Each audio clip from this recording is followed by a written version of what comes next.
오늘 이제 3주차 수업 시작합니다. 교재는 34페이지에 나와 있는 35번째. 컴퓨터를 분류하는 과정에 있어서 데이터 어떻게 분류할 거냐 해서 지난 시간에는 이제 성능이 좋은 거, 뭐 슈퍼컴퓨터냐, 뭐 일반 PC 퍼스널 컴퓨터냐 이런 걸 가지고 분류하는 방법을 해봤었고요. 그 다음에 오늘 보시는 거는 이제 데이터가 어떤 거냐. 시험에 이런 게 좀 잘 나와요. 디지털 컴퓨터냐, 아날로그 컴퓨터냐, 아니면 혼합형인 하이브리드냐. 하이브리드는 혼합형이에요. 아날로그로 입력받아서 디지털로 출력한다든지, 디지털을 입력받아서 뭐 아날로그로 출력한다든지 하는 그런 형태를 하이브리드라고 해요. 그러니까 디지털은 일반적으로 우리가 사용하는 컴퓨터가 다 디지털 컴퓨터입니다. 그러니까 스마트폰도 디지털이고, 뭐 일반적인 뭐 슈퍼컴퓨터도 디지털이고 다. 아날로그는 어떤 경우냐면 특별한 컴퓨터예요. 전용 컴퓨터, 용광로 온도 재는 컴퓨터 이런 거. 용광로 온도 재는 거는 용광로 온도만 재요. 사람 체온은 못 재요. 그 다음에 그 한강 홍수 통제 본부 해서 한강의 수위가 몇 미터가 올라갔다 뭐 이런 얘기 여름철에 많이 나오잖아요. 그런 높이 재는 그런 컴퓨터. 걔는 뭐 한강에 있는 물 높이만 재는 거지 저기 뭐 바다에 있는 물 깊이를 재거나 이러지는 못해요. 그 다음에 제가 근무하던 그 군에서 그 포병들은 포를 쏘지 않습니까? 예, 포병들은 포를 쏘기 위해서 계산을 해야 돼요. 중간에 산이 있으니까 안 보이잖아요, 목표물이. 그러면 산 꼭대기에 올라간 관측하는 사람들이 이제 망원경으로 보고 쌍안경으로 봐서 현재 위치가 어떻게 되니까는 포를 어느 방향으로 어떻게 쏴라. 이때 바람은 어떻게 불고 습도가 어떻게 되니까는 그거에 맞춰서 계산을 해서 포를 쏴야 적을 이길 거 아닙니까? 이제 그런 걸 계산하는 컴퓨터. 그런 것들은 대부분 다 전용 컴퓨터예요. 그런 계산기를 일반적인 컴퓨터로 계산하는 경우는 모르겠어요. 요즘은 제가 뭐 군복무하던 시절하고 좀 세월이 지나서. 근데 제가 근무하던 부대에서도 그런 걸 계산하는 걸 들었어요. 직접 보지는 못했어요. 저는 통신을 하는 업무를 해서 그런 직접 하는 업무를 못 봤는데 얘기는 들었습니다. 이제 그런 컴퓨터들은 아무래도 아날로그 컴퓨터가 많아요. 그 다음에 이제 하이브리드는 아까 말씀드린 대로 혼합형이 되는 거고요. 근데 중요한 거는 그 데이터가 어떤 데이터냐 뭐 이런 얘기를 하는 거예요. 그 표에 보면 나와 있을 거예요. 숫자나 문자, 글자로 입력받아서 숫자나 문자, 글자로 출력하는 거. 우리 지금 화면에 보이는 것처럼 글자가 보이고 하지 않습니까? 이런 건 디지털인데, 아날로그는 이제 뭐 온도, 전류, 그냥 곡선 형태죠. 그래프 형태. 그 지진, 우리나라 지진 안전지대가 아니다 그래서 저 경주 지방에 이렇게 뭐 지진 나서 굉장했었지 않습니까? 그 지진파 보셨잖아요. 이렇게 왔다리 갔다리 하는 거. 예. 그런 그래프로 출력을 한다든지 하는 거. 그런 것들이 바로 아날로그 컴퓨터의 대표적인 형태다. 그 다음에 나오는 것이 이제 연산. 중요한 건 요게 시험에 잘 나와요. 산술 및 논리 연산을 할 거냐, 미적분 연산을 할 거냐. 그 다음에 구성 회로가 논리 회로냐, 증폭 회로냐. 자, 그러면 아날로그가 빠르냐, 디지털이 빠르냐 하는 건데 아날로그가 빨라요. 왜냐면 걔는 그 용도로 제작이 됐기 때문에 빠를 수밖에 없는 거예요.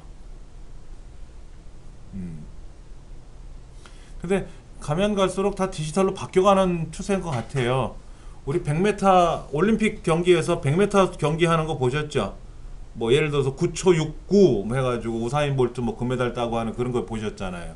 거기 보면은 1000분의 1초까지 측정을 하더라고요.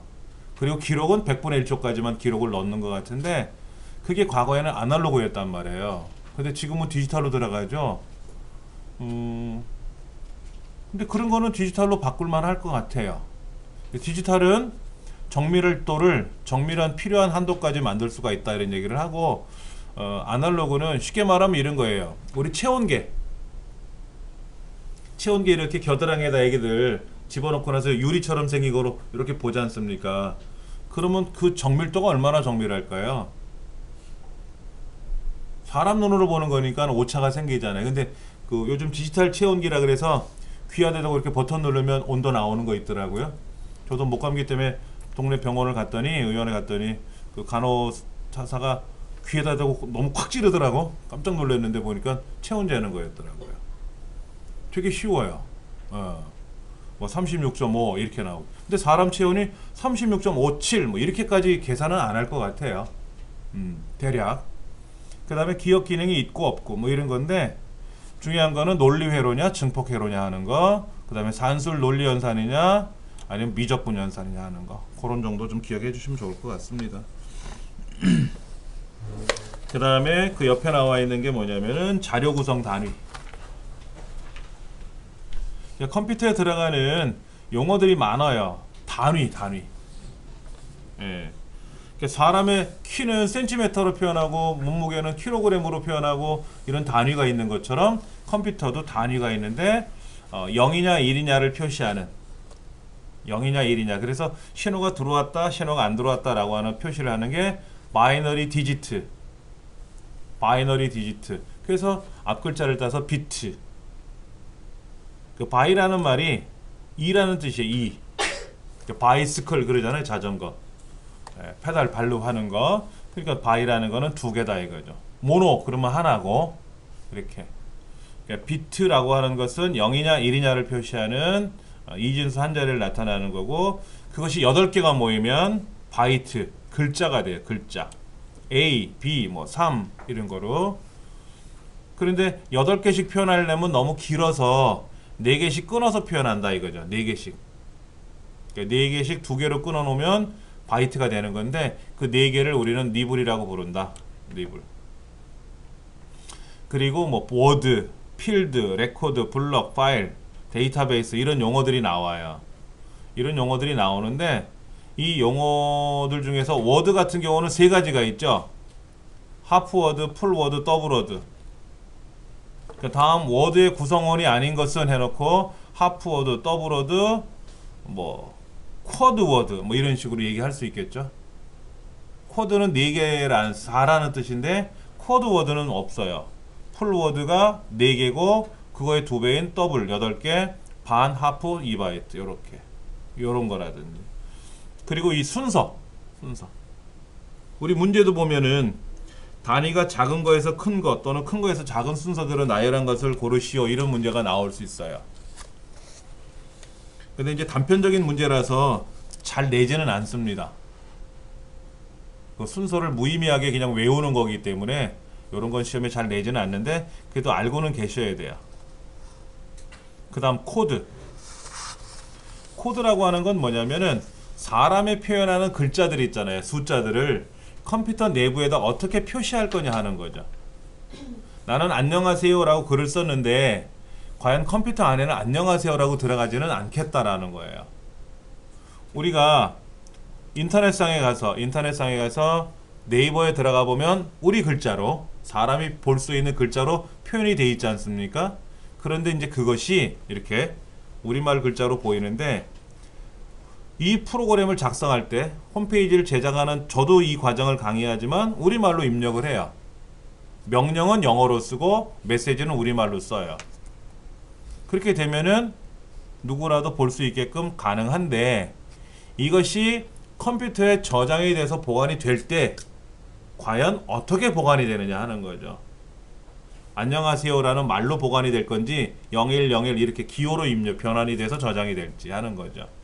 근데 우리 컴퓨터는 0과 1이라고 하는 거를 가지고 표현이 된다. 근데 그 중에 BCD 코드라는 게 있어요. 지금은 사용하지 않습니다. BCD 코드는 6비트로 구성되어 있어요. 6비트. 6비트로 표현하다 보니까 우리가 동전을 하나 던지면 윗면, 앞면, 뒷면 2가지가 나올 수가 있잖아요. 그러면 6개 동전을 던지면 총 2의 6승, 64라고 하는 그 가지수의 표현이 가능한데, 문제는 생각해 보세요. 숫자, 알파벳이 몇 개죠? 대문자, 소문자 52개죠. 숫자가 10개죠? 그럼 62개죠? 더하기, 빼기, 곱하기, 나누기. 그럼 벌써 4개인데 66개잖아요. 근데 BCD 코드는 64 외에는 표현이 안 되니까는 괄호 열고 닫고 뭐 점, 쉼표, 느낌표 입력을 못 한다라는 거죠. 그래서 BCD 코드는 소문자를 표현하지 않게끔 해놨어요. 너무 불편한 거죠. 그래서 안 되겠다. 그래서 바꾼 게 뭐냐면 얘를 확장한 거예요. 확장한 게 EBCD IC. BCD를 익스텐션 확장한 것이 EBCDIC 라는 코드예요. 거기 나와 있죠. 밑에 ASCII라는 코드 밑에 나와 있을 거예요. 그래서 BCD 코드를 확장을 했는데 너무 많이 확장을 했어요. 8개 비트로. 이래저래 개수를 세봐도 128개면 될 것 같아. 128까지. 그런데 아예 더 늘려버렸어요. 여유있게 256. 그래서 슈퍼컴퓨터나 대형 컴퓨터는 이 EBCDIC 코드를 사용을 한 겁니다. 여기서 문제가 발생을 해요. 컴퓨터가 혼자서 사용하다가 통신을 하게 생겼잖아요. 통신. 우리 여러분 통신 해보셨잖아요. 인터넷 하고 계시잖아요. 근데 이 통신을 할 때 중요한 게 뭐냐면 통신 속도, 그 다음에 통신량, 비용, 이걸 생각해 보셔야 되는데 우리가 지금 사용하는 인터넷은 비용이 뭐로 되어 있어요? 정량제예요? 종량제예요? 정액제예요? 종량제예요? 정액제죠. 우리 쓰레기 봉투는 종량제잖아요. 많이 쓰면 많이 버려야 되고 돈을 더 들여야 되는데 인터넷 통신은 정액제예요. 금액만 내면 그냥 쓰는 거잖아요. 근데 과거의 통신은 종량제였어요. 한 달에 회비를 얼마 내고 가입비를 처음에 내요. 뭐 그건 한 번만 내면 되니까. 근데 통신 요금이니까 전화 요금하고 똑같아요. 3분 한 통화에 50원 하던 시절에 그럼 30분을 하면 500원을 내는 거예요. 1시간 동안 인터넷을 하면 1000원을 내는 거예요. 그럼 그렇게 1시간씩 한 달을 쓰면 얼마죠? 3만원 내는 거예요. 근데 우리 통신을 1시간만 합니까? 하루에? 5시간도 하고 10시간도 하잖아요. 그러면 금액이 어떻게 될까요? 30만원씩도 내야 되는 거죠. 그러다 보니까는 그때는 비용이 너무 많이 나가서 어떻게 하느냐? 안 그래도 속도도 느린데 압축을 한다. 압축이라는 방법이 그래서 나온 거고요. 그 압축 이전에 어떠한 방식으로 통신을 할 거냐 하는 걸 봤더니 이 코드가 나온 거예요. 코드. 6비트 갖고는 부족하고 8비트 갖고는 남아요. 그래서 7비트로 줄인 거예요. 7비트로. 통신을 하기 위해서 EBCDIC 코드로 만들어진 일반 문자를 ASCII, ASCII라고 보통 읽는데 이 ASCII 코드로 변환을 시켜서 통신을 했어요. 그러면 통신량이 줄어들어요. 그럼 비용이 절감되겠죠? 속도는 일정한 속도인데 그래서 통신을 하기 위해서 만든 게 이 ASCII라는 코드예요. 그러다가 이제 PC가 등장했어요. PC. 퍼스널 컴퓨터들이 등장하면서 PC도 통신을 해야 되지 않습니까? 그럼 PC는 어떤 코드로 만들 거냐 하는 거죠. EBCDIC 코드로 만들면 기존의 코드를 사용하는 건 좋은데 통신을 하려면 더 힘들어요. 그래서 PC는 아예 처음부터 ASCII라는 코드로 제작을 해버렸어요. 그러면 변환하지 않고 바로 통신을 할 수 있으니까 빠르게 갈 수 있다라는 취지하에 만든 거죠. 그래서 ASCII라는 코드는 데이터 통신용으로 사용을 하고 컴퓨터, 우리 PC, 퍼스널 컴퓨터에 문자를 표현하는 방법 중에 사용을 했다. 그게 중요한 거고 7비트다. 7비트다. 그리고 페리티를 붙이면 8비트가 된다. EBCDIC 코드는 8비트다. 근데 얘는 BCD 코드를 확장한 것이다. 그리고 슈퍼컴퓨터나 대형 컴퓨터에 사용하는 것이다. 그런 거. 존 비트가 몇 개가 있고 디지트 비트가 몇 개가 있고 하는 거는 굳이 외우지 않으셔도 없을 것 같아요. 아까 ASCII 코드에서는 페리티 비트를 포함하면 8비트가 된다 그랬는데 도대체 이 페리티 비트는 뭐냐 하는 건데 에러가 났는지 안 났는지를 검출하는 코드예요. 에러가 발생하는 거. 자, 예를 들어서 숫자 3이라는 걸 보냈어요. 저쪽에 3 하고 보냈는데 목적지에 갈 때 3으로 갈지 4로 갈지 모르잖아요. 여러분 전화로 상대방하고 통화하면서 상대편의 계좌번호를 받아 적은 적이 있으실 거예요.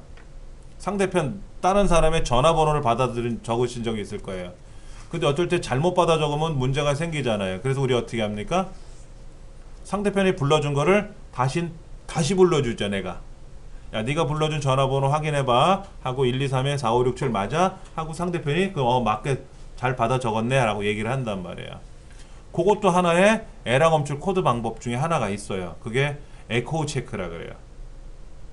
그런 것처럼 컴퓨터 내부에서 데이터가 제대로 왔는지 안 왔는지를 검출을 해야 되거든요. 그 중에 가장 많이 쓰는 게 페리트 체크예요. 페리트 비트. 1비트를 하나 더 붙여가지고 7개 비트 중에 하나를 더 붙이니까 8개 비트가 된다는 얘기죠.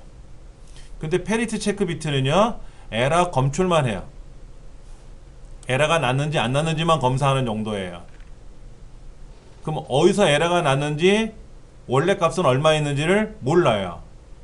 그래서 에러가 검출이 되면 무조건 빠꾸 보내는 거예요. 반송을 하죠. 반송. 야 네가 보낸 데이터 중에서 어느 영역에 오류가 났어. 다시 보내. 이런 거예요. 그러다 보면 보내고 받고 시간도 걸리는데 불편하다. 그래서 아예 해밍 코드를 만들었어요. 해밍 코드는 뭐냐면 에러가 발생했는지 안 했는지 확인도 되고 어디에 에러가 났으며 그 에러의 원래 값은 얼마였으며 하는 거를 고쳐줄 수 있게끔 하는 에러 검출 및 교정 코드로 해밍 코드라는 걸 만들어냈어요. 이 두 가지만 기억하세요. 나머지는 시험에 잘 안 나옵니다. 페리트 체크 비트는 에러 검출용이고 해밍 코드는 에러 검출 및 교정도 가능한 코드. 고칠 수도 있는 코드라는 거죠. 그거를 기억을 하시면 됩니다. 그 다음에 이제 코드 중에 글자를 써야 되잖아요. 글자. 미국에서는 영어만 쓰면 되는데 우리나라에서는 어떻게 돼요? 영어도 써야 되고 우리말도 써야 되지 않습니까? 그게 문제라. 우리나라 컴퓨터가 PC가 처음 등장할 때 어떻게 들어왔냐면 저기 종로 세운상가를 기반으로 해서 들어왔어요. 그래서 세운상가 사람들이 우리말 코드를 만들어냈어요. 미국에서 컴퓨터를 수입하잖아요. 개인용 컴퓨터 애플 8비트라든지 이런 걸 수입을 해가지고 판매를 했었단 말이에요. 근데 거기는 한영이 영어만 되는 거지 우리말이 안 먹는 거예요. 그러니까 소비자들이 어떻습니까? 손 영어로만 해야 되잖아요. 우리말 입력을 안 하니까는, 못 하니까는. 그러니까 지금은 우리가 이름 하고 입력을 하라고 하지만 그때는 이렇게 있었어요. 이름 영어로 콩글리시로 쓰는 거죠. 이름 아니면 뭐라고? name 이렇게 써야 된단 말이에요. 이렇게 못 쓰니까는 우리말 입력이 안 되는 거죠. 그래서 청계천에 있는 사람들이 처음에 조합형이라고 하는 방식을 가지고 글을 만들어요. 조합형은 뭔지 아시죠? 컨비네이션 하는 거예요. 컨비네이션. 자, 이런 글자 있나요? 한번 보여드릴게요. 가에 리얼 기억이 있어요? 갉아먹다 글자 있잖아. 이런 글자. 쥐가 뭐를 갉아먹다. 이거는 있어요? 낡았다.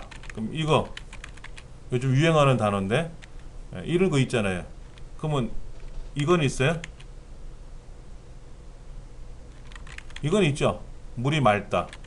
이거 고양이과 삭. 그럼 이거 있어요? 그럼 이런 것도 있나?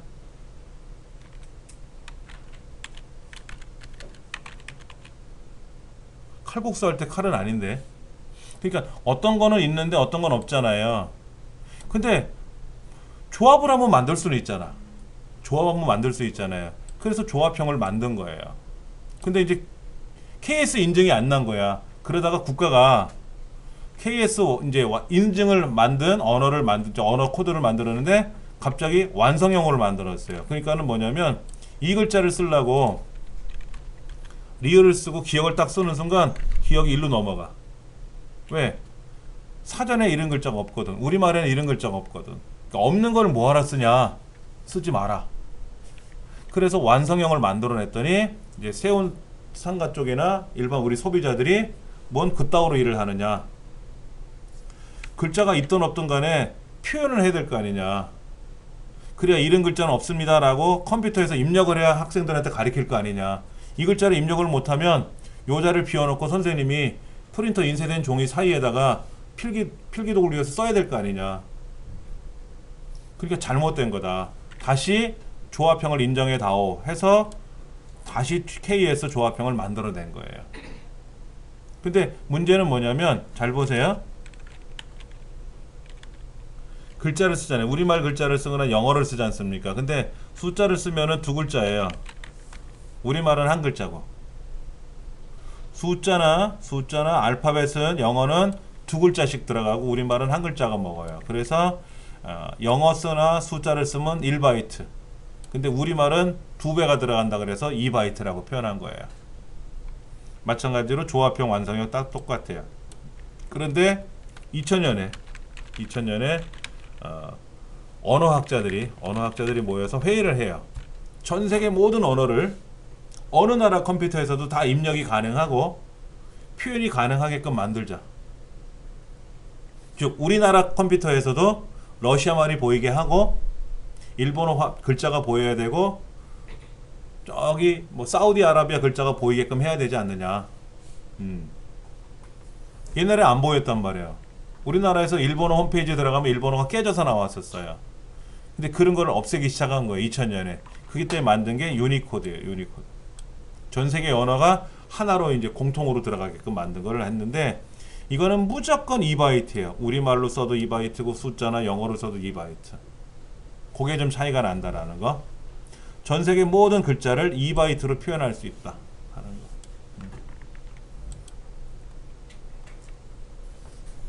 그것이 그 코드 중에서 좀 특이한 게 나오는 거죠. 그러니까 문제 뭐라고 나오냐면은 여기는 지금 그렇게 안 나왔는데 다음 중 그 크기가 다른 걸 고르시오 라고 하죠. 그럼 이렇게 문제가 나와요. 다음 중 크기가 다른 글자는 그랬어요. 예를 들어서 완성형 숫자, 조합형 영어 영문, 그 다음에 아니다 조합형 한글, 그 다음에 완성형 한자, 그 다음에 유니코드 숫자, 유니코드 영문. 뭐죠? 얘는 1바이트죠? 완성형이나 조합형은 숫자나 알파벳이 1바이트고 한글이나 한자는 2바이트고 유니코드는 무조건 다 2바이트고 이렇게 표현을 하는 거예요. 문제를. 그러면 모르면 이제 동서남북 찍어야 되겠죠. 이렇게 문제가 나오기도 하더라. 그 다음에 중앙처리 장치. 이 컴퓨터 회로로 들어갔네요. 사람의 두뇌와 같이 컴퓨터에 있는 모든 것들을 제어하고 통제하고 명령을 실행하는 그러한 장치입니다. 중앙처리 장치는 제어 장치, 연산 장치, 기억 장치로 구성되어 있어요. 주기억이라고 부르진 말고요. 그냥 기억 공간이라고 하세요. 기억 공간. 근데 제어 장치와 연산 장치가 하나의 반도체에 제작되어 있는 것을 우리는 마이크로 프로세스라 그랬어요. 마이크로 프로세스. 한번 말씀드린 것 같은데 기억이 안 나시나요? 자, 그 다음 레지스터라는 말이 나오는데 레지스터는 뭐냐면 컴퓨터 내에서 연산 기능과 제어 기능이 있다 그랬잖아요. 이 연산 장치와 제어 장치 내에서 작업을 해요. 그러다 보면 그때 기억을 시켜야 될 때가 있어요. 기억을. 사람도 생각해 보세요. 자, 문제를 내드릴게요. 5 더하기 3 빼기 2는 얼마죠? 5 더하기 3 빼기 2는 그 5와 3을 더해서 8 만들고 그걸 머릿속에 어디 기억시켰다가 2를 빼서 6이 나오잖아요. 그러면 사람도 머릿속에 그때 어디다 기억을 시키지 않습니까? 그 임시기억 공간을 우리는 레지스터라 그래요. 레지스터. 근데 레지스터는 플립플롭이나 렛치라는 거를 연결해서 만든다고 하는데 그건 나중 문제고 레지스터가 기억 공간 중에서는 기억 장치 중에서 가장 빠르다. 기억 장치 가장 빠르다. 그 다음에 CPU 중앙처리 장치가 얼마나 좋은지를 나타내는 단위들이 있어요. 우리 그런 얘기하죠. 네 핸드폰이 좋아? 내 핸드폰이 좋아? 어느 게 좋아? 이런 거 우리 평가하기도 하잖아요. 그럼 핸드폰의 성능을 나타내는 게 뭐가 있나요? 핸드폰의 성능을 뭐로 나타낼 수 있어요? 화면의 크기, 저장 공간, 그렇죠? 그 다음에 터치펜 뭐 이런 거, 그러니까 노트 계열이냐 일반 핸드폰 계열이냐 뭐 이런 거 따져볼 수 있고요. CPU, 옥타코어냐 쿼드코어냐 이런 거, 여러 가지 이런 걸 가지고 성능을 나타낸단 말이에요. 자동차도 그러죠. 배기량, 에어백의 개수, 뭐 여러 가지 이런 거. 그 다음에 시트가 가죽으로 되어 있느냐 뭐 레자로 되어 있느냐 이런 거로 표현하지는 않지 않습니까? 그렇죠. 그럼 컴퓨터도 마찬가지로 이 CPU의 성능을 나타낼 때 밉스 1초에 몇백만 번을 계산하느냐, 1초에 몇백만 번을 계산하느냐. 그 다음에 플롭스 1초에 부동소수점이라는 건 뭐냐면요, 굉장히 복잡한 수, 5.3 이런 게 아니라 굉장히 복잡한 수, 이런 거를 1초 동안에 얼마나 많이 계산하느냐, 그런 걸 말하는 거죠. 그 다음에 클럭 스피드라 그래서 전기적 신호가 얼마나 많이 움직이느냐. 우리 강의실 컴퓨터는요 1초에 약 한 30억 번의 전기적 신호가 움직여요. 이 강의실 컴퓨터들이 30억 번, 30번도 아니고 30억 번. 제법 빠른 편이죠. 옛날에 8비트 컴퓨터 있었죠. 애플 스티브 잡스가 만든 그게 100만 번이에요. 1초에 100만 번 움직였어요. 근데 지금은 30억 번. 100만, 1000만, 억, 10억, 굉장히 많이 발전한 거죠. 그렇죠. 그 다음에 성능을 미치는 요인이 있는데 아까 말씀드린 클럭 스피드, 클럭 주파수, 그 다음에 캐시 메모리, 그 다음에 워드의 크기 32비트인지 64비트인지 뭐 이런 거, 시스템 버스 클럭 FSB라든지 뭐 이런 여러 가지 성능의 요인을 미친다고 하는데, 중요한 거는 성능을 나타난 단위가 밉스, 플롭스, 그 다음에 클럭 스피드, 헤르츠. 자, CPU에 연산과 제어가 있다 그랬어요. 먼저 제어, 컨트롤 장치입니다. 모든 장치를 통제해요. 자, 5와 3을 더하면 얼마입니까? 라고 우리가 물어보죠. 그럼 컴퓨터는 야, 뭐 입력 들어왔다?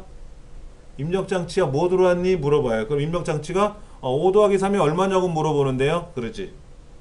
그럼 이 제어 장치가 주기억 장치한테 야, 5, 3 더하기 기억해.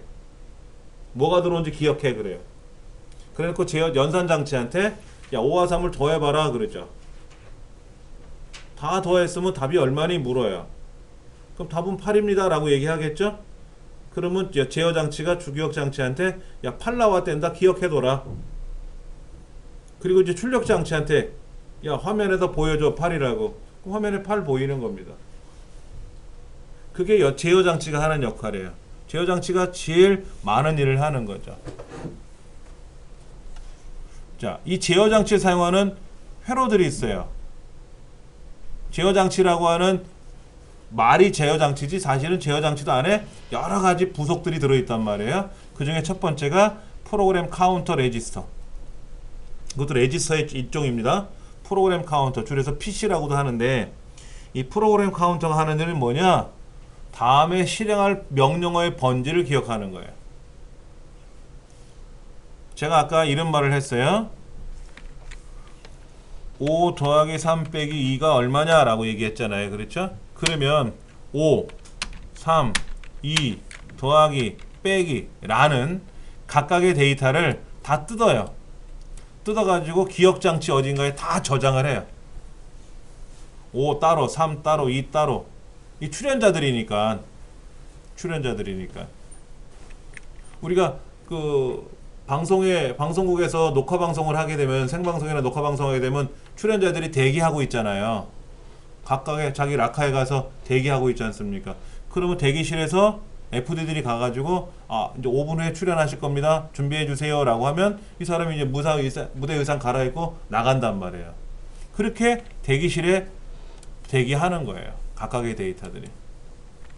그래서 다음에 실행할 가수, 다음에 출연할 가수가 누구냐가 아니라 다음에 지금 5와 3을 더했으니까 다음에 빼기 해야 되잖아요. 그렇죠? 그러면 뺄셈이라고 하는 가수가 어느 방에 있는지를 알아야지. 그래야 FD가 가가지고 401호인지 뭐 102호인지 똑똑 두들겨가지고 준비해주세요 라고 얘기한다 이거죠. 그래서 다음에 실행할 명령어가 어디에 기억되어 있는지를 기억해 두는 거예요. 다음에 실행할 명령어가 뭐가 아니라. 그래서 그 실행할 명령어가 이제 찾아왔을 거 아닙니까? 그러면 현재 실행 중인 명령어가 뭔지. 현재 실행 중인 명령어는 덧셈이죠. 이제 후에는 뺄셈이 되겠죠? 그렇죠? 그래서 현재 실행 중인 명령어를 기억하는 거는 명령 레지스터. 그런데 5와 3을 더하라 그랬어요. 그랬더니 야 덧셈이 뭐니? 라고 물어보겠죠. 덧셈이 뭔지를 알아야 더할 거 아닙니까?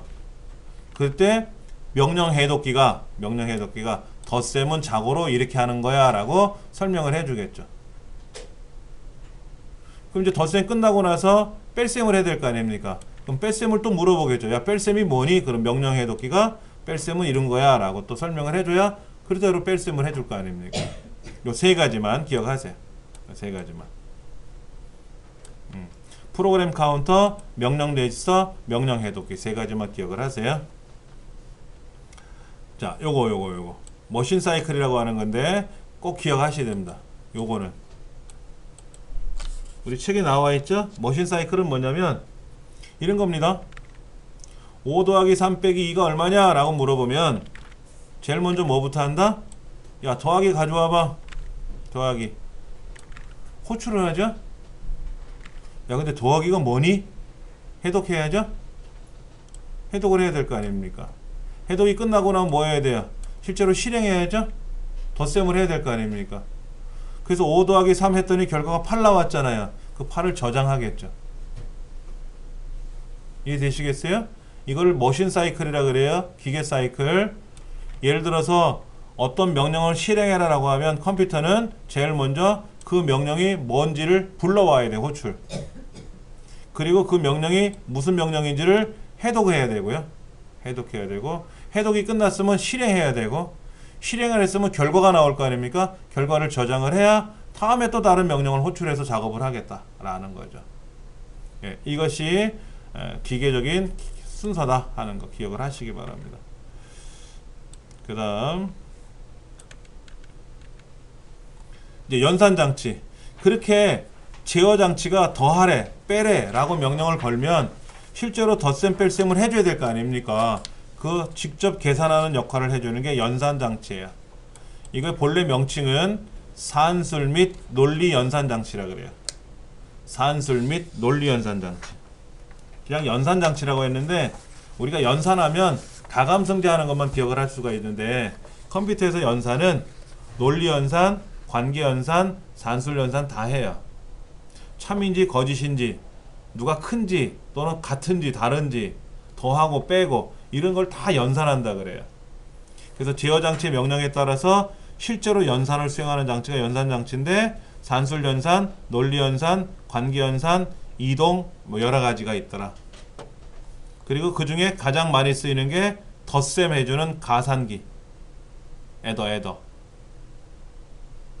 5와 3을 더하라 그랬으니까 더해야 될 거 아닙니까? 그렇죠? 더해주는 게 가산기예요.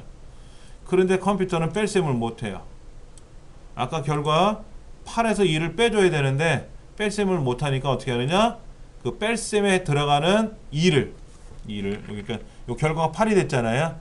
그 뺄셈 2를 해야 되는데 요 뺄셈 2를 보수기를 통해서 바꿔요. 그리고 나서 더해요.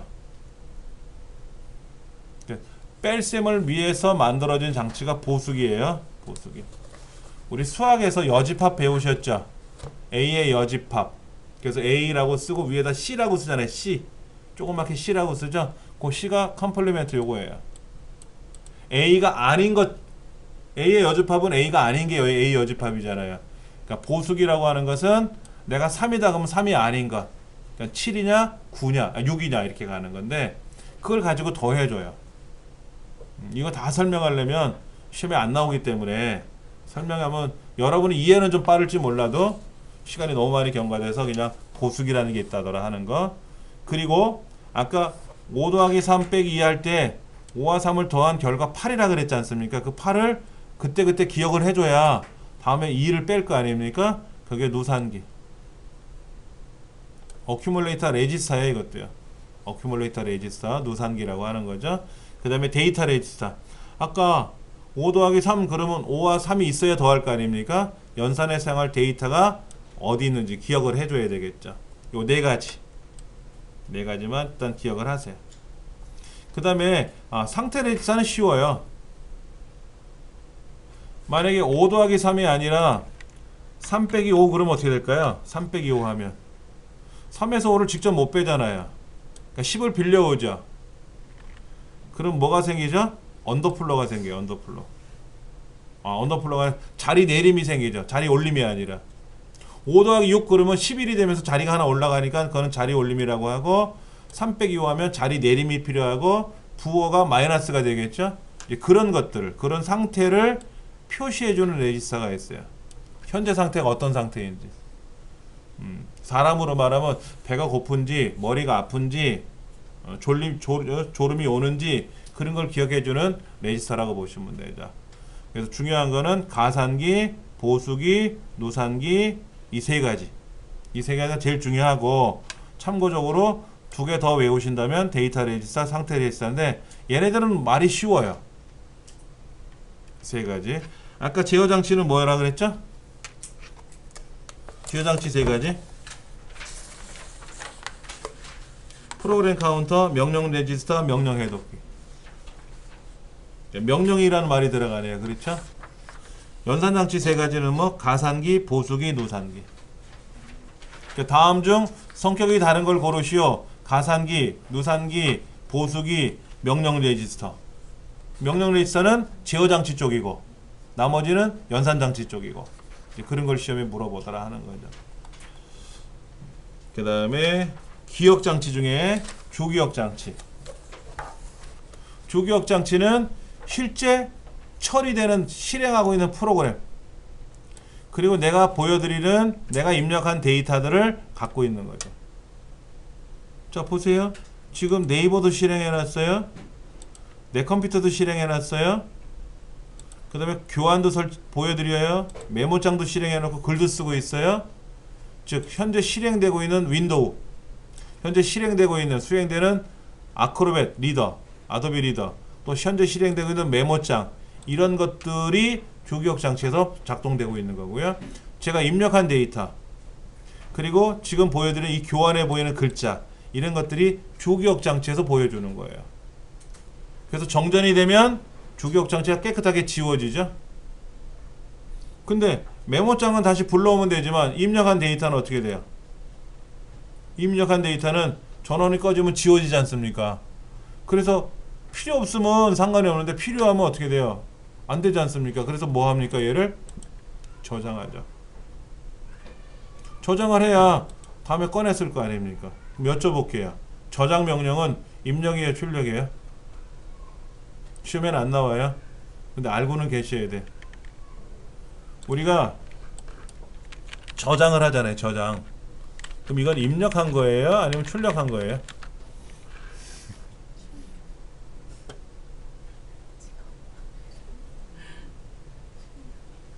저장이란 말은 무슨 의미예요? 주기억 장치에서 어디로 보낸 거예요? 보조기억 장치로 보낸 거죠. 그렇잖아요. 그럼 이게 입력한 거예요? 출력한 거예요? 누가 주인공이에요? 주기억 장치가 중요한 거예요? 보조기억 장치? 누가 우선순위가 높아요? 주기억 장치가 우선순위가 높죠. 그렇죠. 여러분 주머니에 100만원 있었는데 은행 가서 입금을 했어요. 그러면 입력한 거예요? 출력한 거예요? 내 주머니에 돈이 나간 거잖아. 은행에다 맡겼지만 일단은 내 주머니에 있던 돈이 나간 거잖아요. 그러면 입력이에요? 출력이에요? 출력이죠. 여러분 머릿속에 들어있는 중요한 생각을 공책에 적어놨단 말이에요. 입력한 거예요? 출력한 거예요? 출력한 거죠. 그런데 이 책에 있는 내용을 우리가 공부하잖아요. 보조기억 장치라고 하는 이 교과서에 있는 내용을 우리 학습하잖아요. 어디에다 넣으려고? 주기억 장치 넣으려고. 그럼 반대로 우리가 열기라고 하잖아요. 열기, 불러오기. 그거는 뭐예요? 입력이죠. 우리가 저장하면 무조건 보관한다고 생각하니까 입력한다 그래요. 입력이 아니라 출력이에요. 누가 주인공이냐를 봐야 돼. 내 주머니에 있던 100만 원을 애들한테 용돈 줬단 말이야. 그러면 뭐예요? 이거는 내 주머니에 나간 거잖아요. 이게 출력이죠. 근데 애들 입장에서는 입력을 받은 거지만 그건 애들 입장이고 저 입장에서는 나간 거잖아요. 단순하게 생각하셔야 돼요. 글자로 생각하시는 게 아니라 누가 주인공이냐. 그런데 주기억 장치는 크게 롬이라는 거하고 램이라는 거로 나눠요. 롬과 램. 책에 보면 롬과 램이라고 나와요. 왼쪽에는 롬, 오른쪽에는 램 이렇게 나오는데 롬은 주로 비휘발성 메모리라 그래서 휘발성이라는 말은 사라진다는 얘기죠. 사라지는 거. 전원이 꺼지면 내용이 사라지는 거예요. 근데 롬은 뭐냐면 여러분 되게 mp3 플레이어 이런 거 사용해 보신 적 있으시죠? mp3 플레이어. 그러면 그 mp3 플레이어에다가 우리가 뭔가를 노래를 저장해 두지 않습니까?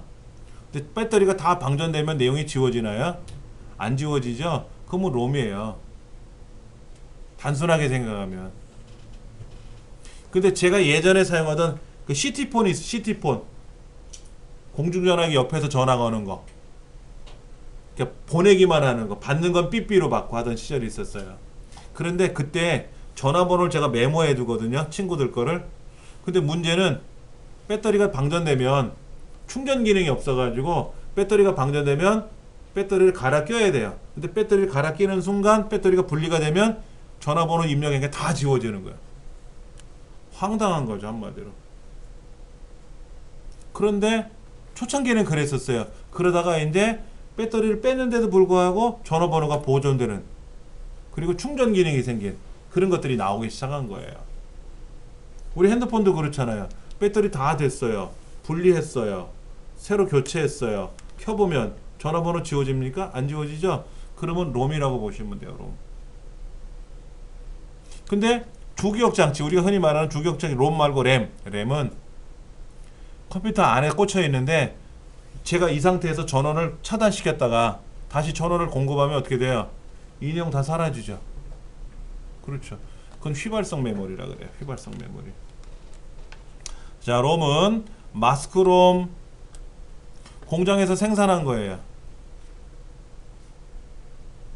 여러분 CCTV 그 블랙박스 이런 거 있잖아요. 자동차에 사용하는 거. 거기 카메라 달려 있지 않습니까? 메모리는 우리 꽂으면 되는데 그 공장에서 생산된 거죠. 내가 프로그램 입력하지 않아도 되잖아요. 이런 것들. 자, 내비게이션 같은 거 있잖아요. 차량용 내비게이션. 차량용 내비게이션을 구매해서 차에다 장착을 했어요. 그러면 내가 지금 어느 길을 가고 있는지 보여주지 않습니까? 그때 그 프로그램이 미리 공장에서 생산돼서 나오는 거죠. 이걸 마스크롬이라 그래요. 내가 못 고쳐요, 이거는. 자, 피롬. 피롬은 비어있는 상태로 와요. 그럼 내가 한번 기록하면 돼요. 우리 공CD 들어보셨죠? 공CD. 공CD에도 뭐 레코딩 한다 그러잖아요. CD 굽는다고 하지 않습니까? 그게 피롬이에요. 이제 그러다 보니까 불편해. 야, 그거 좀 지우고 쓰고 지우고 쓰면 안 되냐?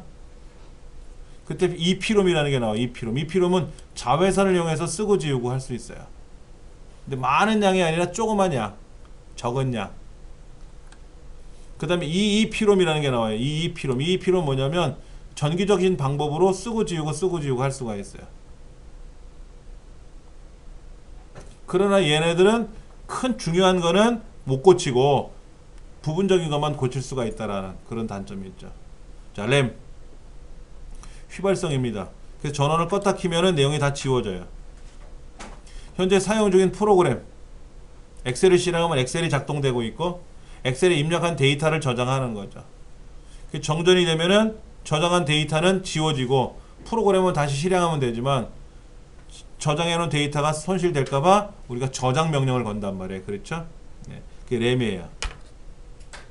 자, 램은 어떻게 구성되어 있나 볼까요? 종류가 첫 번째가 동적 램, D램. 그 다음에 정적 램, S램. 우리가 쓰는 반도체, 이 D램은 우리가 지금 우리 컴퓨터 강의실에도 여러분 댁에도 주기억 장치가 달려 있는데 그게 D램이에요. D램. 뭐 128기가 D램을 생산했습니다. 이런 얘기 하잖아요. 삼성 반도체에서. 그게 D램이에요. SRAM이 아니라. SRAM은 커요. SRAM은 덩치가 커요.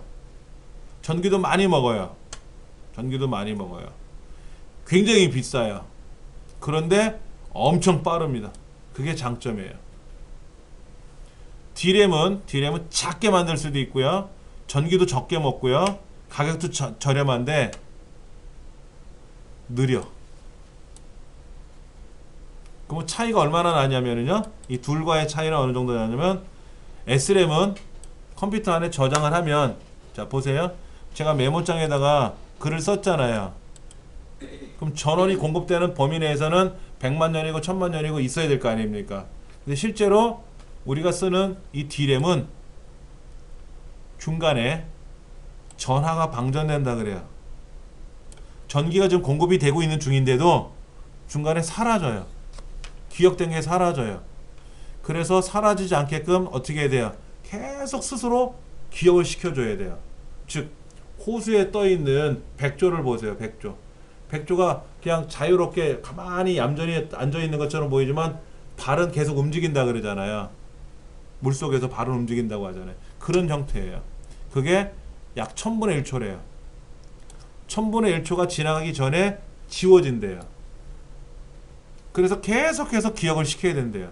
사람 머리처럼 오늘 배운 거 돌아서면 까먹고 내일 되면 잊어먹고 하니까 잊어먹지 않게 해서 계속 공부하는 것처럼 그렇게 한대요. 근데 SRAM은 어떻다? 한 번 기억하면 그게 끝이야. 영원히. 그러면 우리 컴퓨터에 들어있는 D램을 다 빼버리고 SRAM으로 교체하면 좋잖아요. 그러면 얼마나 빨라지겠습니까? 굉장히 빨라질 거 아니에요. 문제는 가격이죠. 그리고 노트북 같은 거 못 만들어요. 이 SRAM으로 주기억 장치를 삼으면 김치냉장고만한 본체 이렇게 나올 거예요. 너무 커져서. 그리고 뭐 100만원 이런 게 아니라 2천만원, 3천만원 컴퓨터 한 대가 그렇게 비싸질 수가 있기 때문에 아직까지는 D램을 쓴다. 그러나 슈퍼컴퓨터들은 D램 안 쓰겠죠? SRAM 쓰겠죠. 자, SRAM은 주로 캐시 메모리에 사용돼요. 캐시 메모리 잘 기억하셔야 돼요. 시험에 잘 나오는 용도니까. 자, 그 다음 기타 메모리. 플래시 메모리란 말이 나와요. 우리 들어보셨어요? 플래시 메모리? USB 메모리 있잖아요. USB 메모리. 이게 플래시 메모리예요. 디카 메모리. 여러분 디지털 카메라에 조그만 칩 들어가잖아요. 메모리. 그게 플래시 메모리예요. 이거는 EEPROM이라고 하는, 아까 롬 중에 전기적 신호를 이용해서 지우고 쓰고 하게끔 하는 게 EEPROM인데 EEPROM을 개량한 거예요. 용량을 늘렸어요. 과거의 EEPROM은 아주 적은 양, 뭐 1메가 아니면 뭐 1메가도 안 되는 아주 적은 양의 저장을 했던 건데 늘려가지고 뭐 10메가, 20메가, 지금은 우리 32GB 이렇게 저장할 수 있게끔 만들어 놓은 거죠. 그래서 이 플래시 메모리는 전기적 신호를 이용해서 쓰고 지우는데 내가 명령을 걸지만 않으면 내용이 지워지진 않아요. 근데 정전기에 약해가지고 정전기에 잘못하면 데이터가 소실되기도 합니다. 그래서 그걸 USB 형식으로 연결을 하면 USB 메모리가 되는 거고, 뭐 MP3 플레이어라든지 또 카메라라든지 디카라든지 또 스마트폰, 이 스마트폰 안에도 이 플래시 메모리가 들어가 있는 거예요. 그러니까 배터리를 뺐다 켜도 내용이 지워지지 않는다라는 거죠. 캐시 메모리 아까 중요하다고 제가 말씀드렸는데 CPU하고 주기억 장치하고, CPU는 모든 명령을 전달하는 거고 그 명령에 의해서 실제 일하는 공간이 주기억 장치예요. 근데 주기억 장치 용량도 커야 되겠지만 속도가 느리면 어떠냐 이거죠. 자, CPU는요 속도가 3000, 주기억 장치는 700. 우리 강의실 컴퓨터를 가지고 본다면 CPU는 3000이라는 속도로 가고 주기억 장치는 700, 800밖에 속도가 안 나요. 그럼 어떻게 될까요? CPU가 주기억 장치에 전달하려면 느려져야만이 주기억 장치에 도달해서 전달하고 갈 거 아닙니까? 그게 불편해요. 그래서 캐시 메모리를 둬가지고 CPU가 주기억 장치에 전달할 거를 캐시 메모리에다 대신 전달해주고 일을 하는 거예요. 그럼 캐시 메모리는 주기억 장치에 가서 CPU한테 전달받은 내용을 전달해주고 움직이게끔. 왜냐면 CPU는 빠르고 주기억 장치는 느리기 때문에 속도 차이 때문에 일을 못하는 거예요. 그래서 그 사이에 캐시 메모리가 사용된다. 캐시 메모리는 이론적인 말이에요. 이론적인 말. 실제로 존재하는 말이 장치가 아니에요. 이론적인 거예요. 이론적인 거. 그 이론적인 거를 누군가 대신 해줘야 되잖아요. 그렇죠. 그걸 SRAM이라고 하는 애가 대신 해주는 거예요. 가상 메모리는 뭐냐면 우리가 사용하는 주기억 장치가 용량이 커야 돼요. 여러분들 집이 조그마면 무슨 가구를 들여놓기도 불편하고요. 밥을 먹는 밥상이 조그마면 음식을 많이 놓고 먹을 수가 없잖아요. 공부하는 책상이 작으면 어떻게 돼요? 책을 펴놓고 공부하기 되게 불편할 수 있단 말이에요. 모든 작업은 주기억 장치가 하는데 요놈의 주기억 장치가 가격이 좀 비싸니까 용량을 마음대로 늘릴 수가 없어요. 그래서 보조기억 장치, 아주 저렴한 보조기억 장치, 용량도 크고 저렴한 보조기억 장치 일부를 주기억 장치처럼 빌렸어요. 그걸 가상 메모리라 그래요. 우리 컴퓨터가 그렇게 알아서 해요. 근데 이 가상 메모리는 실제로는 보조기억 장치 일부를 쓰는 거지만 주기억 장치에 소속돼서 쓰는 거잖아요. 그래서 전원이 꺼지면 내용이 지워진다는 거예요.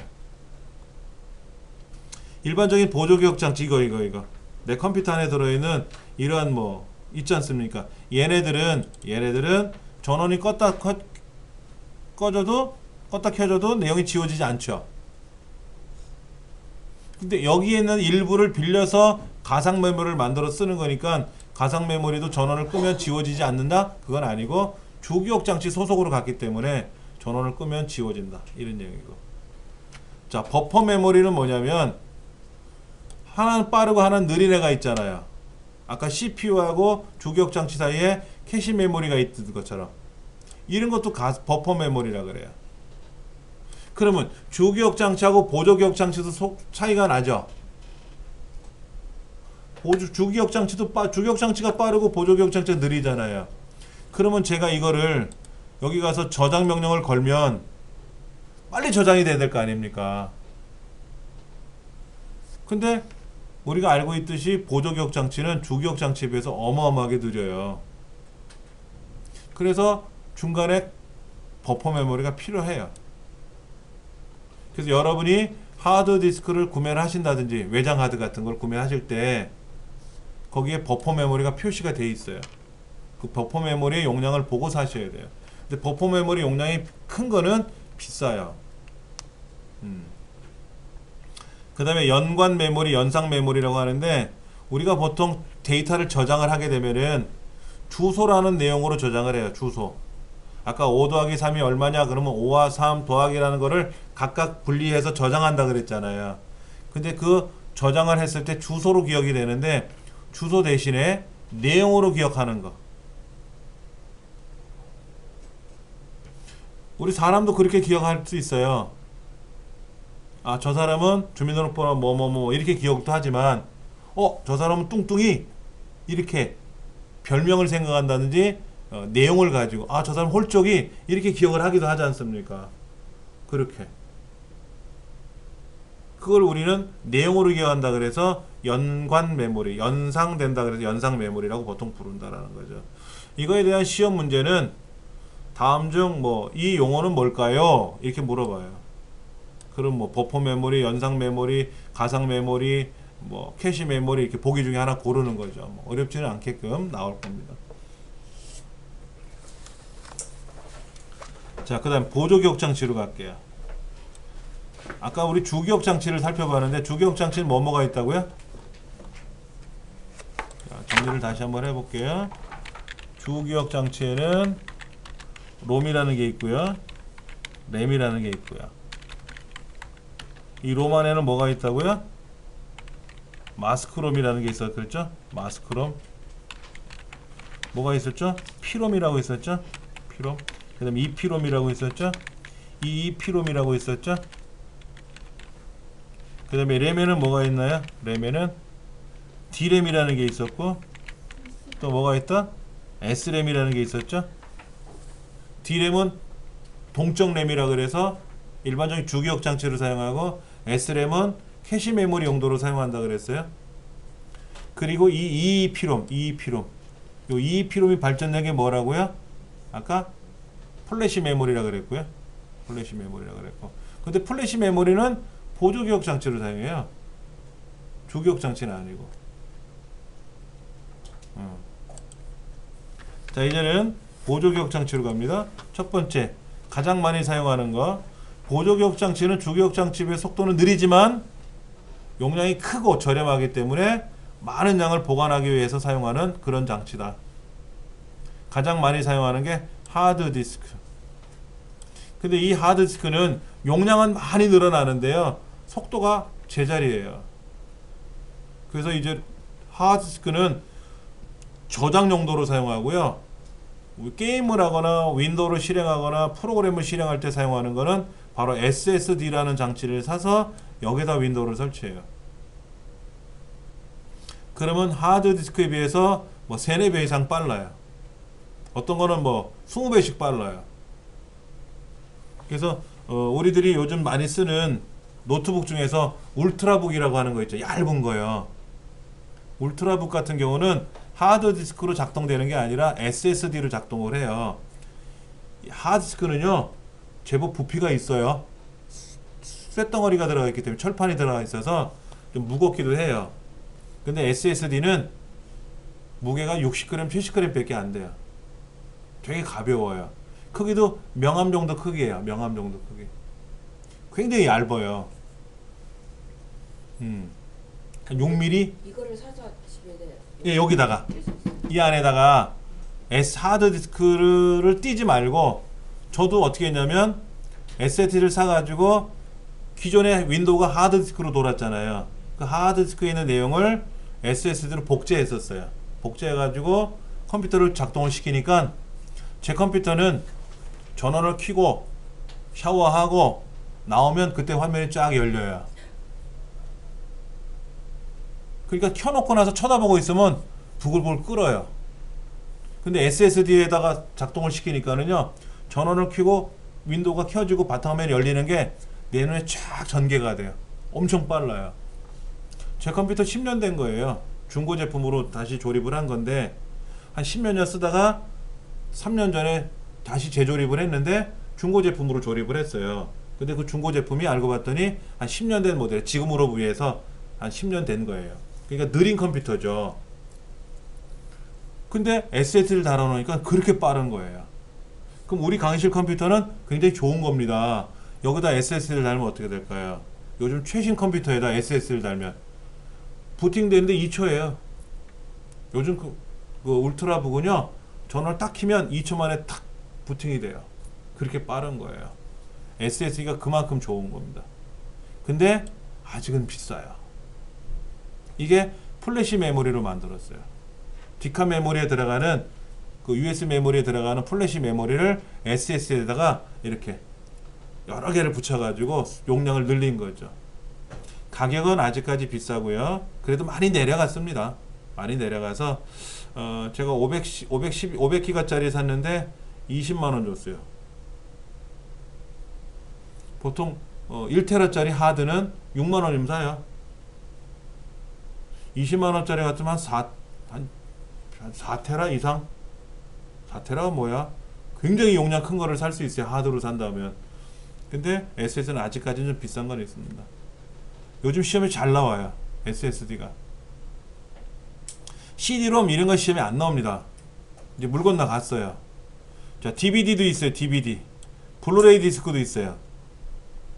이제 안 쓰는 것 중에 플로피 디스크 이런 거 안 쓰죠, 아예. 시험 범위에서 빠져 있어요, 그런 거는. 그런데 이제 CD가 처음에 등장하고 DVD가 등장하고 블루레이 디스크라고 하는 게, 블루레이라는 게 등장합니다. 블루레이는 우리가 알고 있는 CD 크기에 똑같아요. 근데 25기가에서 100기가까지 저장이 돼요. CD 한 장에 우리가 쓰는 CD처럼 생긴 그 매체 한 장에 25기가에서 100기가까지 저장이 돼요. DVD는 화질이 옛날 브라운관 TV 있죠? 브라운관 TV. 브라운관 TV에 맞춰서 만든 게 DVD예요. 블루레이는 요즘 디지털 TV에 맞춘 거고요. 풀 HD 영상을 담을 수 있게끔 그렇게 만들어진 겁니다. 시험 문제 보조기억 장치에 대한 설명 얘기가 나왔고요. 밑에 2번 일반 하드디스크에 비해서 속도가 빠르고 이런 얘기 나왔어요. 그럼 당연히 2번은 아니지. 2번이 하드디스크 드라이브인데 그게 SSD다. SSD. 칩은 뭐냐면요, 집 디스크라고 있었어요. 집 디스크. 플로피 디스크처럼 생겼었어요. 옛날에 플로피 디스크가 1.44메가예요.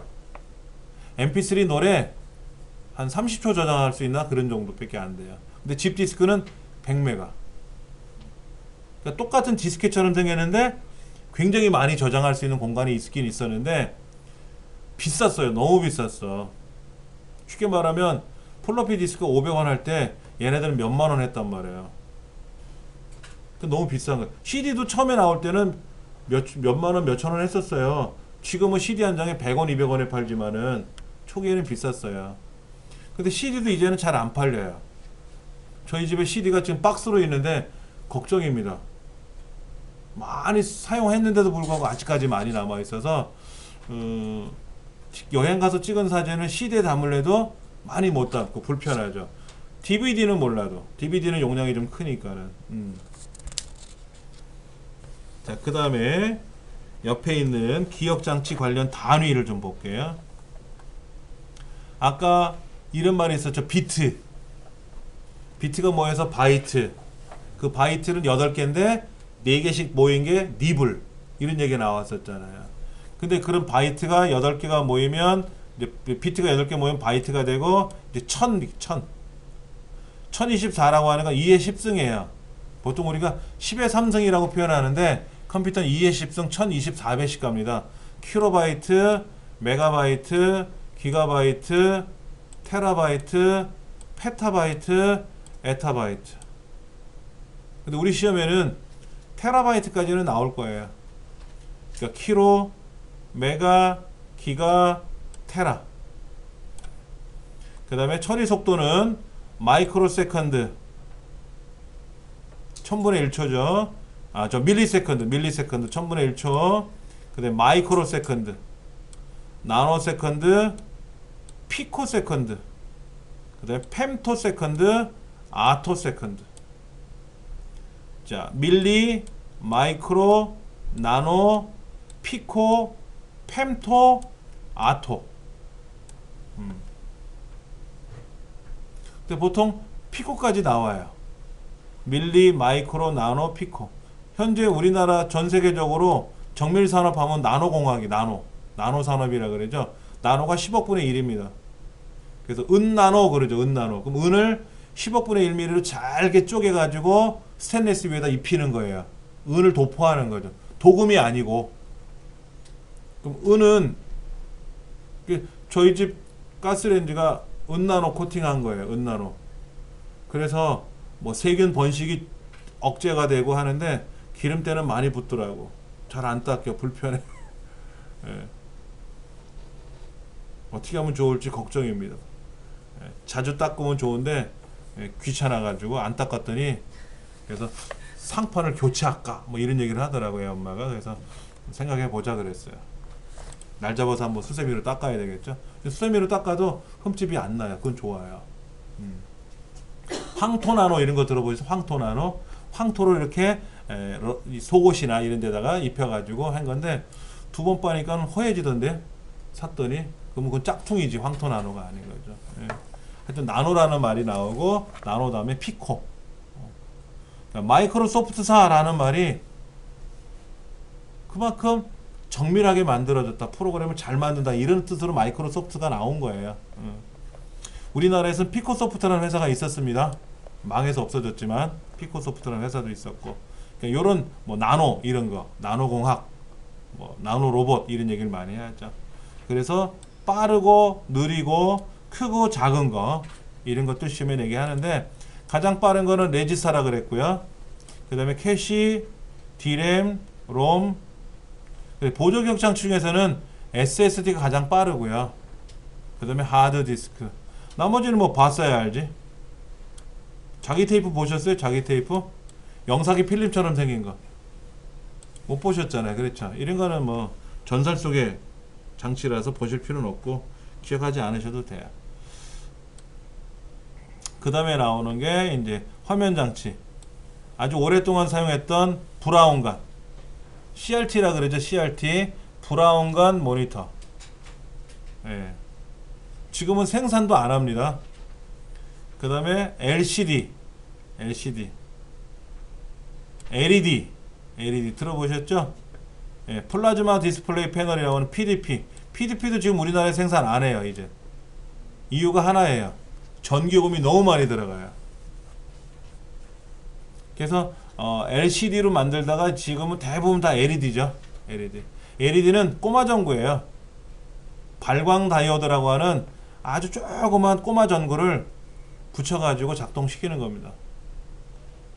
근데 전기요금이 되게 적게 들어가요. 그래서 우리나라의 건널목, 교차로, 신호등, 그 다음에 가로등, 이게 다 LED로 바뀌었죠. 예전에는 밝은 거를 조명을 비추려니까는 아주 굉장히 고가의 그런 장치. 근데 배터리가 너무 많이 들고 전기가 많이 들어가서 불편했는데, 지금은 등산하시는 분들 헤드랜턴 이렇게 머리에다 이렇게 붙이고 산행하시잖아요. 지금은 뭐 다 LED로 만들었기 때문에 몇 날 며칠 켜 있어도 아주 환하게 작동이 되죠. 그 LED 나오기 전에는 2시간마다 배터리를 교체하는 뭐 불편함이 있었고, LED 굉장히 많이 사용합니다.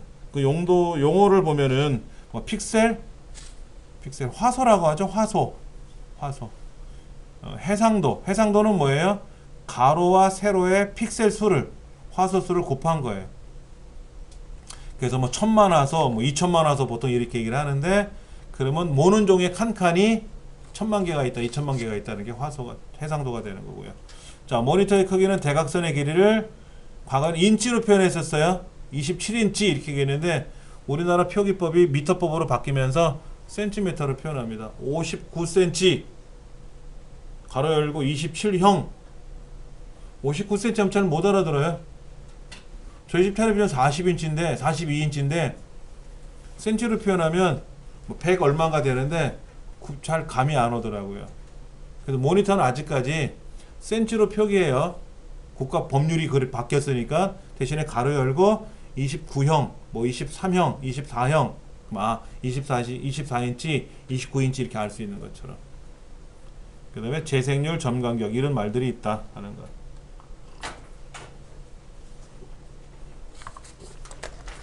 용어들 자체가 자주 못 보시던 용어들이잖아요. 모니터 그러면 뭐 크기는 인치다, 센티미터다, 이거는 우리가 쉽지 않게 알 수 있는데, 점간격, 재생률 설명드릴게요. 앞에 한번 보세요. 자, 지금 화면이 환하죠? 여러분 모니터에 글자가 보이잖아요. 그럼 이 글자가 어떻게 보이는지 아세요? 전기를 보내요. 요 뒤에 꼬마 전구에 전기를 보내면 꼬마 전구가 이렇게 전기를 착뽕 하고 쏠 거 아닙니까? 그러면 계속 불빛이 켜 있으면 어떻게 될까요? 전기요금 많이 나가요. 그런 거 있잖아요. 우리 집 보일러들도 방을 막 가열하면 방이 따뜻해지잖아요. 그러면 일정 온도가 유지되면 꺼지지 않습니까? 그리고 방이 식으면 또 보일러가 재가동되잖아요. 그럴 때 얼마나. 그래서 화면에 빛이 번쩍거리면 환해졌는데, 얘가 수그러들면 어떻게 돼요? 어두워지죠? 그럼 빛을 또 보여줘야 되거든. 그때 1초 동안 얼마나 많이 번쩍해서 보여줄 거죠. 그래서 재생률이 만약에 1 그럼 뭐예요? 꿈뻑 하고 나면 1초 동안 유지가 되는 건데, 30 그러면 어떻게 돼요? 1초에 30번은 껌뻑 불빛을 비춰줘야 글자가 유지가 된다. 뭐 이런 얘기겠지. 그 다음에 픽셀과 픽셀 사이의 간격. 꼬마 전구를 얼마나 많이 간격을 붙일 거냐 하는 거예요. 촘촘히 붙으면 어떻게 될까요? 선명한 거예요. 듬성듬성 붙여놓으면 선명치 않은 거고요. 그래서 점 간격도 숫자가 나온단 말이에요. 0.21mm 뭐 이런 식으로 나오면 그런 숫자를 보고 아 이거는 좋은 거구나, 이건 저렴한 거구나 알 수가 있거든요. 뭐 그런 게 나오는 거고, 해상도가 높으면 좋은 거고 요즘은. 자, 용어 중에 또 새로운 생소한 언어가 나왔네요. 인터럽트. 중단 개입. 우리말로 중단 개입. 컴퓨터를 켜갖고 작동을 하고 있는데 피치 못할 상황이 발생할 수 있어요. 예를 들면 프린터로 인쇄를 한참 하고 있는데 삑삑삑 거려요. 인쇄가 안 되고 있어. 가서 봤더니 용지가 없대. 그럼 용지 집어넣고 나서 확인 버튼 누르면 다시 인쇄가 되죠? 이게 또 인터럽트예요. 컴퓨터를 막 사용하고 있는데 화면 밑에서 뭐가 꿈뻑 나왔어요. 바이러스 발견. 컴퓨터가 멈춰요. 그럼 바이러스를 어떻게 처리를 해야 다음이 작동이 되거든요. 인터럽트예요. 프로그램 실행 도중에 예기치 않은 상황이 발생하면은 현재 하던 일을 중단하고 저장해야 돼요. 어디까지 했는지 저장해야 되고, 그리고 그거를 처리해야죠. 그리고 처리하고 나면 다시 실행하던 작업으로 복귀해야 돼요. 저도 이렇게 핸드폰을 켜놓고 있단 말이에요. 켜놓고 있는데 문자가 띵동 와요. 아빠 큰일 났어, 잠깐 전화 좀 해줘. 이럴 수도 있고, 뭐 물건 사세요 이럴 수도 있고. 물건 사세요 하는 거는 제가 넘어가겠지만은 아빠 집에 큰일이 생겼어 전화해줘요 라고 하면 수업하던 거 멈추고 전화를 걸어야 되겠죠. 그런 걸 인터럽트라 그래요. 인터럽트. 근데 인터럽트는 크게 세 가지가 있어요. 외부, 내부, 그 다음에 소프트웨어 인터럽트. 외부 인터럽트는 뭐냐면 정전이 됐다든지, 키보드로 내가 취소 버튼을 눌렀다든지, 또 종이가 없어가지고 이 프린터가 멈췄다든지, 잉크가 다 돼서 멈췄다든지 하는 게 그게 외부 인터럽트예요. 그 다음에 내부 인터럽트는 트랩이라고도 표현합니다. 책에 그렇게 써 있어요. 그렇죠? 트랩이라고도 표현을 하고, 또 뭐라고 나와 있냐면은 잘못된 명령이나 데이터를 사용할 때 발생하는 거예요. 내부적으로. 근데 소프트웨어 인터럽트는 뭐냐면 윈도우가 작동되고 있는데 내가 키보드로 무슨 잘못 명령을 걸면 어떻게 돼요? 쿵 하고 소리가 나. 멈춰. 그리고 바이러스가 감염됐어. 그래서 호출을 해. 컴퓨터가 스스로 점검을 해가지고 처리하는 경우도 있어요. 이런 것들이 소프트웨어적인 인터럽트예요. 얘를 슈퍼바이저 콜 인터럽트라고도 불러요. 그런데 중요한 거는 인터럽트가 동시다발적으로 여러 개가 발생할 수 있어요. 그냥 하나씩 나오면 그거 처리해주면 되는데 동시다발적으로 발생하면은 외부 인터럽트를 먼저 처리해요. 그리고 내부 인터럽트 처리하고 소프트웨어적인 인터럽트는 나중에 처리한다라는 거. 우선순위가. 그것만 기억하시면 좋을 것 같아요. 그 다음에 채널. DMA, 뭐 채널이란 말이 나왔어요. 제 교환에는 DMA가 먼저 나왔네요. DMA는 뭐냐면 메모리를 직접 관리하는 거예요. 보통 모든 작업은 CPU가 제어한다 그랬잖아요. CPU가 회장님이야. 회사로 말하면 사장님이야. 근데 생각해 보세요. 우리 여기 센터에 청소하시는 분 있잖아요. 그분이 여기 센터장님 지시받고 해요? 아니잖아. 삼성그룹에 가면 삼성그룹에 경비들이 있잖아. 앞에 그 경비가 삼성그룹 회장님 지시받고 하냐고. 삼성에서 물건 사면 택배하는 거 회장님이 직접 하고 하냐고요. 아니잖아요. 그래서 CPU가 직접 다 참여하려면 CPU가 너무 힘드니까 직접 알아서 해라 라고 하는 거. 알아서 해라. 그러니까 직접 메모리에 접근을 해서 관리하게끔 하는 거예요. 그걸 DMA 방식이라고 하고, 채널도 그런 거예요. 채널도.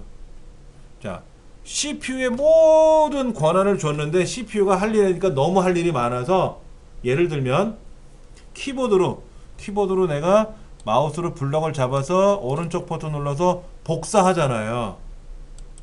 그럼 그 복사 명령은 누가 관리하는 거예요?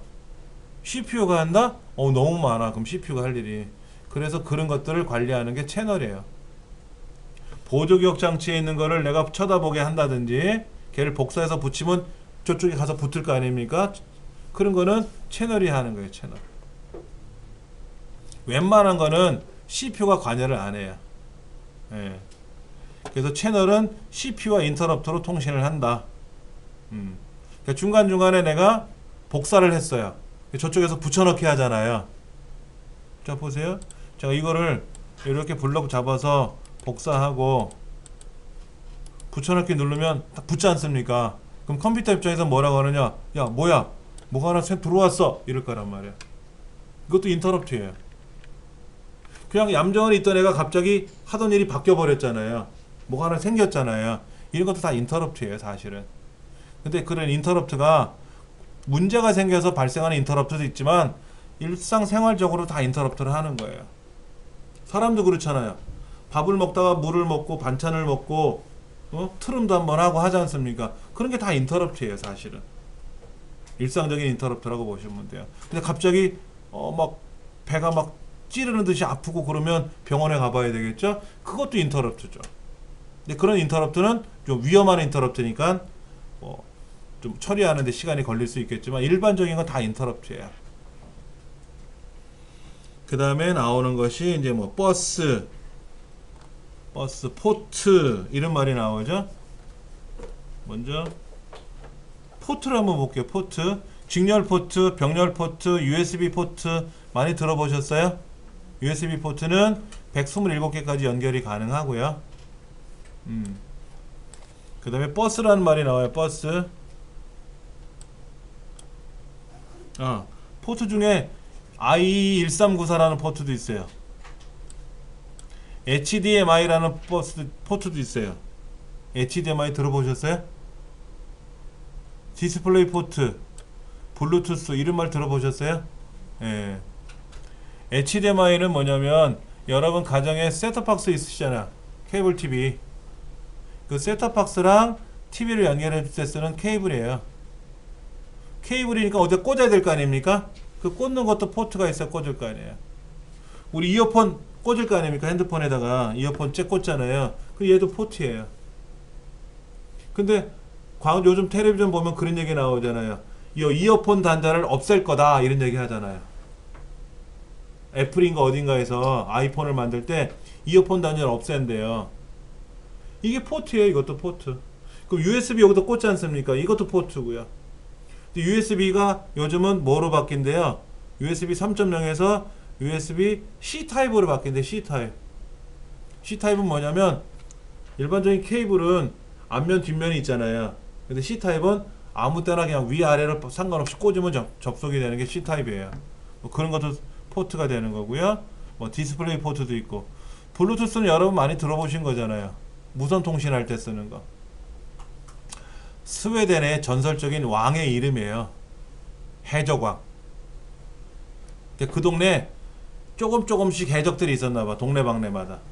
근데 블루스라는 사람이 이 동네 저 동네 해적들을 다 정복을 해가지고 큰 나라를 세웠대요. 해적 왕국을 세웠대요. 그 전설의 임금 이름이 블루투스예요. 그래서 블루투스라는 말이 그 통신망에서 쓰는 용어인데 자질구레한 여러 가지 이런 통신을 하나로 합했다라는 뜻으로 쓰나 봐요. 우리들이 알고 있는 블루투스 그 말입니다. 그 다음에 핫 플러그인이라는 말이 있는데 우리 플러그인 플레이는 뭔지 아시죠? 설명드렸을 텐데 꽂으면 작동되는 거고요. 그때 한 번 더 설명드리는 게 핫 플러그, 핫 스와핑이라는 말이 있는데 전원이 켜져 있는 상태에서도 장치를 결합하고 분리할 수 있는 거. 우리 USB 메모리는 전원이 켜져 있는 상태에서 꽂았다가 빼기도 하지 않습니까? 이건 핫 플러그인, 핫 스와핑이라 그래요. 그 다음에 버스는 통로를 버스라 그래요. 통로. 실어 나르는 통로. 시내버스, 뭐 고속버스 이런 거 얘기하듯이. 내부 버스는 뭐냐면 CPU 내부에서 움직이는 통로. CPU 내부에서 움직이는 통로. 그리고 외부 버스는 메인보드. 우리 컴퓨터 안에 보면 메인보드가 있잖아요. 큰 판이 있잖아요. 기판이. 그 기판 내에서 CPU하고 움직일 때 쓰는 거. 예. 그리고 확장 버스는 거기에서 밖으로 연결하는 거. 뭐 USB로 연결했다든지 이것도 확장 버스가 되는 거죠. 버스들이 있다. 우리 책에 보면은 버스 내부, 외부, 확장. 근데 이 버스에 움직이는 데이터들은 뭐냐면 제어 버스, 주소 버스, 데이터 버스 세 가지가 있어요. 프로그램 버스 이런 건 없어요. 자, 이런 겁니다. 제가 메모장을 실행하려고 계산기를 실행하겠죠. 이렇게 계산기를 딸깍 실행하면 계산기가 작동되지 않습니까? 그러면 하드디스크에 들어있는 계산기라는 프로그램이 실행된 거잖아요. 그러려면 사용자가 계산기를 실행해라 라고 제어버스를 통해서 명령을 전달했어요. 그러면 이 제어버스를 통해서 전달된 내용이 계산기라는 프로그램이 저장되어 있는 주소로 전달이 돼서 거기 있는 계산기 프로그램이라는 데이터가 온 거예요. 계산기란 프로그램이 움직이는 게 아니라 프로그램도 데이터거든요. 컴퓨터 입장에서 봤을 때는 다 데이터예요. 그래서 데이터가 움직였다라는 거죠. 그래서 시험에 보면은 뭐 프로그램 버스, 뭐 데이터 버스 이렇게 얘기를 해요. 근데 프로그램 버스라는 말은 없습니다. 데이터 버스, 그 다음에 주소 버스, 제어 버스 이렇게 되어 있다라는 거. 바이오스라는 말이 나오네요. 여기서부터는 다음 시간에 설명을 좀 할게요.